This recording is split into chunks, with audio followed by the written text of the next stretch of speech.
Kobbie is in as he was part of training today ahead of our game against FC Porto. But what exactly is going on with Man United and Erik ten Hag, who is dropping interview after interview? Isn't it high time he shut up and got us results? Welcome to the Netherlands Sport. My name is Webb. Quick update concerning Man United ahead of our trip to FC Porto, to Portugal, where we expect a tight game, I must say, but one that Ineos are monitoring with every intention, every purpose, because we expect a reaction from not only the manager but also the players. This is the United Road Sport. My name is Webb. Welcome aboard. How has your day been, fam? How has it been for you today? Well, it's been a day full of a lot of Erik ten Hag because he dropped we saw an interview that was released, him speaking after our loss to Tottenham Hotspur, and I'm thinking, why, Erik? Why are these people cornering you? Why are they putting you under this pressure of having to explain yourself to everyone and anyone publicly?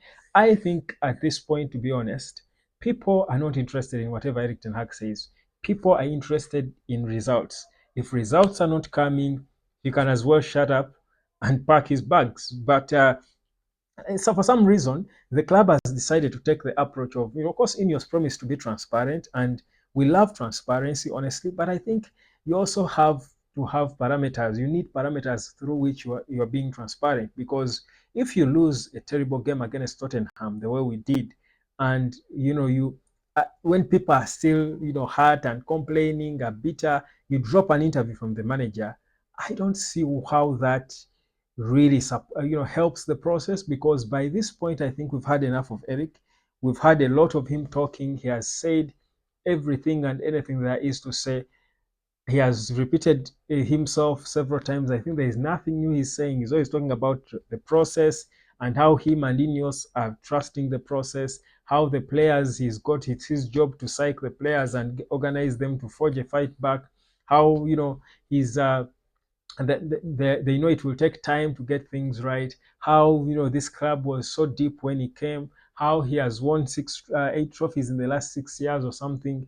How he's a winner. That's what he does everywhere he goes. He wins trophies. He also becomes comes off a bit cocky, if I would say. But he's speaking the truth in that. It depends on how you view it. But the reality is, I don't think what we need now is talking. I think we need you to walk the talk more than you talk, really. So I don't think the people who are setting him up for these interviews are doing the process any favors, to be honest. They're just putting it out there, are in fact putting the manager out there, setting him up for failure. Work hard in silence. Maybe they could borrow the Arsenal, leaf and come up with a documentary. If they are sure of what is happening, film a documentary like Arsenal did, the all or nothing the thing we saw when Mikel Arteta was, on the road in his process, because he also had tough times like this, and people are calling for his head. But it wasn't him being interviewed by the club itself every time, releasing interviews and explaining to everyone. I think it doesn't really solve anything. But that said, Kobbie is back training with the team. He looked comfortable as he trained. Of course, Erik ten Hag confirmed in his interview that the players were, dumbfounded in their last on the next day after the loss against Tottenham, as you would understand, and it's his job to psych them up.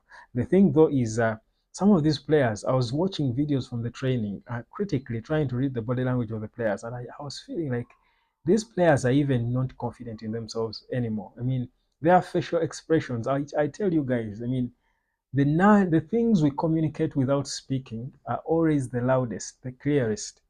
The best communication is that which is without saying anything. Honestly, if you watched videos of the Man United interview, you would see a bunch of non-coordinated and uncomfortable personnel or people, which can come from anywhere. It can be because they had lost a game against Tottenham, obviously, at home, but also it could be because they are not exactly happy about how everything is going.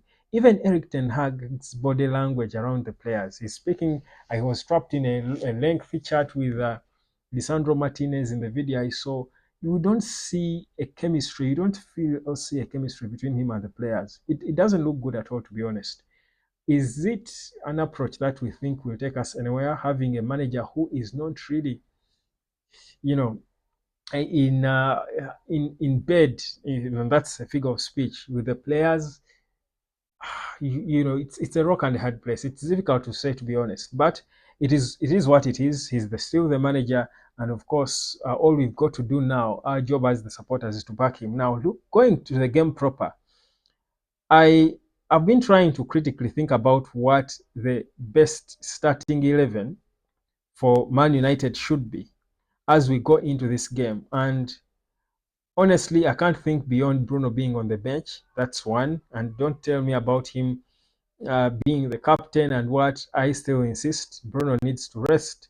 For me, the first change I hope that Erik Ten Hag will make as we do take on FC Porto, it's one of two. Maybe one might be a bit difficult for him knowing the kind of manager he is. But the first change for me I expect is, and let me put it for you here, I think it's in the middle. Of course, ordinarily I would want, because I know FC Porto can attack you till the dogs come home. But I will not, think that Erik Ten Hag would really play Lisandro Martinez in the middle, even if for me it would be my uh, preferred approach. For me, here are the changes I expect. This is not the lineup. I'm going to change this as you see it. The first change I expect Erik Ten Hag to make for me is here in the middle. Bruno should not be in that game. Rest Bruno. So pull out Bruno. Let's have Casemiro. And Casemiro is not playing in Bruno's place. Check this out. Reorganize the midfield. Have Ugarte block on one side. I like the communication between Ugarte and Casemiro when they played, the few minutes they played together in our last game. I thought we looked very improved. If he's not going to rest Kobbie, let him play him as a 10. But I would advise he rests him and plays Eriksen as the 10. For me, this is my starting 11. This is what I would expect Erik Ten Hag to do. Be solid in the middle because you don't want to concede goals. After 3-0 loss, you want to change an approach. Be defensive. You can maintain your shape, your 4-2-3-1 shape, but be solid with it. So for me, that's what I expect. That's my probable. That would be my ideal. Not even say probable. I won't say probable because probably this will not be it. Bruno will be there somewhere if we go by the Erik we know. Rashford, rest him. I think Rashford needs to go back on the bench. Garnacho and Ahmad should be starting on the wing. This business of bringing Ahmad 4 minutes into to the end of the game, it doesn't make sense. It's absolute nonsense. Now, if not this, I said he could put Kobbie here as a 10, or he could drop Casemiro, play Ugarte, because Ugarte needs minutes. He needs to be playing because we did not buy him for so much money. Keep him on the bench. Put Licha in the middle and play one of the other centre backs here. Play one of the other centre backs here. Whether it's and I wouldn't care whether it's Evans or Lindelof or Maguire if he's fit. Whoever, put another centre back in the back line. Whatever is wrong with this, I don't know. I don't know why letter E comes like, I don't know. It doesn't. Why does this happen? I don't get it. So put there Evans or Maguire or whoever is fit, the most fit. I will go with, assuming they are all fit, I will go with Maguire. Why is it sloping like this? I don't know. What's this setting like? I don't get it. But at least you can see it. It's Maguire. I'm trying to write Maguire. Whatever the twist that, I don't know. So this is a computer. I'm not tech guru. But for me, that can be the starting 11. Of course, I told you first option is Ugarte, Casemiro, Eriksen in 10. This would obliterate FC Porto. Licha stays in the back, or put Licha in the middle, Ugarte, Eriksen. Even if he chose to rest Ugarte and put Casemiro here, I wouldn't mind. But I would still go for playing Ugarte and give him a chance to grow into the team. Not starting him, then benching him, back and forth.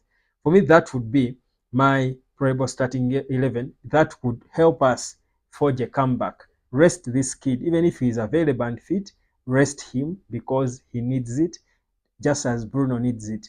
That for me is my honest opinion. Prediction, I'm not silly enough to come into a prediction of a Man United game now. I won't do it. Don't expect me to give you a prediction. I'll just give you my 2 cents. For at this point, honestly, all we've got to do is watch Man United games, hoping that we win, but without the pressure of expectation, because we don't know which Man United is going to turn up. My name is Webb. This is the United Hot Sport. Like, share, and subscribe, and give me your 2 cents in the comment section. I'll catch you later, fam.